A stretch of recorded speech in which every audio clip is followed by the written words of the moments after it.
Hello बच्चों, let's read the question first. If somehow DNA ligase is not involved in the process of DNA replication or becomes non-functional, what would be the consequences of this? तो ये हमें figure दिया हुआ है, हमें बोला है कि अगर DNA ligase somehow फंक्शन नहीं कर पाया, नॉन फंक्शनल हो गया या वो इस प्रोसेस में काम नहीं आया, इन्वॉल्व ही नहीं हुआ, तो इसका क्या कॉन्सिक्वेंस हो सकता है डीएनए रेप्लिकेशन पे, ये हमें बताना है.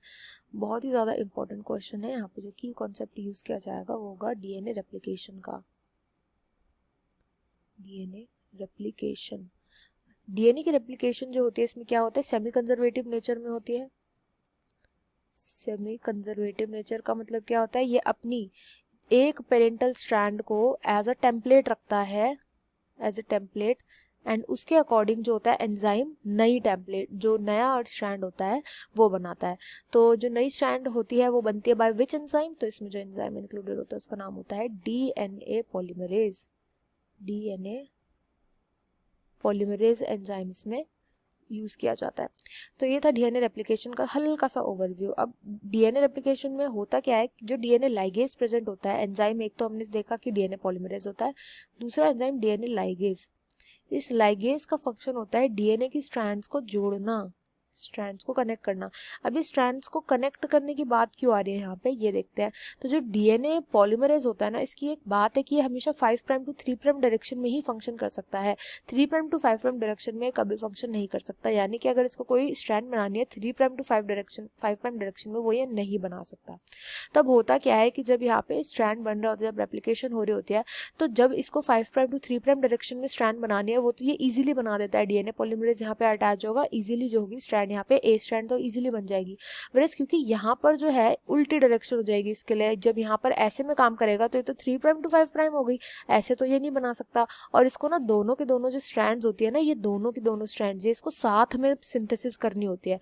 तो ये क्या करता है, ये ऐसे चलता है, धीरे धीरे करके साथ में ऐसे बनाता रहेगा स्ट्रैंड्स. ठीक है. अब ये जो छोटे छोटे स्ट्रैंड्स होते हैं ना, इनको हम बोलते हैं ओलिगोन्यूक्लियोटाइड्स. ओलिगोन्यूक्लियोटाइड्स इनको बोला जाता है. ये ओलिगोन्यूक्लियोटाइड्स थोड़े छोटे छोटे छोटे छोटे फ्रेगमेंट्स होते हैं. ओकाजाकी फ्रेगमेंट्स भी बोलते हैं इनको. Okazaki fragments after the scientist जिन्होंने इनकी खोज करी थी, ओकाजाकी फ्रेगमेंट्स. तो ये जो छोटे छोटे फ्रेगमेंट्स होते हैं, इनको जोड़ने का काम करता है डीएनए लाइगेज जो होता है ना, इन सेगमेंट्स को जोड़ता है. जैसे इन सेगमेंट्स को जोड़ेगा तो हमारे पास क्या आ जाता है, पूरा प्रॉपर डीएनए. ये जो होगा ना, ये वाला पूरा हिस्सा एक प्रॉपर डीएनए बन जाएगा. इनके बीच के बॉन्ड्स टूट जाते हैं और ये पूरा हिस्सा एक प्रॉपर डीएनए बना देगा. बट हमने क्या बोला है, ये बेचारा ये काम नहीं कर सकता. अगर ये फंक्शनल नहीं होगा तो क्या होगा, यहाँ पे जो बी स्ट्रैंड होगी ना, वो डिसकंटिन्यूस रह जाएगी, डिसकंटिन्यूस वे में रह जाएगी. मतलब ये सिल नहीं पाएगी, नॉन फंक्शनल भी रहेगी, ये काम ही नहीं कर पाएगा, डीएनए वेस्ट हो जाएगा. ठीक है. तो अब इसके ऑप्शंस को पढ़ते हैं. फर्स्ट बोल रहा है कि synthesis of new DNA strand A will occur. तो ए के साथ तो कुछ लेना देना ही नहीं है. डीएनए लाइगेज हमेशा बी स्ट्रैंड पे ही फंक्शन करेगा, उस स्ट्रैंड पे ही फंक्शन करेगा जिसका 5 प्राइम से 3 प्राइम डायरेक्शन में नहीं हुआ कंस्ट्रक्शन. तो ए का तो हो रहा है 5 प्राइम टू 3 प्राइम डायरेक्शन में ही बन रहा है वो, तो ऑप्शन ए इनकरेक्ट हो गया. बी बोल रहा है B strand, second option B strand will not become a continuous DNA strand, और ये करेक्ट आंसर है.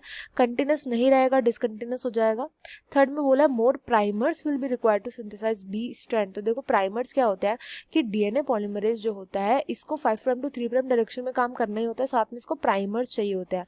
प्राइमर्स का मतलब क्या होता है, छोटे छोटे ऐसे सेगमेंट्स जो इनिशिएट करने में, प्रोसेस को इनिशिएट करने में हेल्प करेंगे. इनिशिएट करने में जो हेल्प करते हैं रेप्लिकेशन के प्रोसेस को, वो प्राइमर्स होता है. तो सबसे पहले जो हमारा डीएनए होगा, फॉर एग्जांपल ये हमारा डीएनए है. ठीक है. अब इसमें ना ये फॉर्क बनने लग गया है, तो फॉर्क में सबसे पहले क्या होगा, यहाँ पे आकर के छोटा सा एक फ्रेगमेंट लग जाएगा, इसी को हम बोलते हैं प्राइमर. तो ये प्राइमर लगता है, यहाँ पर आकर के डीएनए पॉलीमरेज अटैच करके आगे पूरा बना देगा स्ट्रैंड. बट प्राइमर का तो कुछ यूज ही नहीं होगा जब तक कंटिन्यूस स्ट्रैंड नहीं बनेगी. तो ऑप्शन 3 भी इनकरेक्ट हो जाएगा यहाँ पे. ऑप्शन 4 बोला है separation of parental strand will not be possible, तो ये भी इनकरेक्ट है. यहाँ पे राइट आंसर ऑप्शन सेकंड हो जाएगा. I hope you understood well. Best of luck and thank you.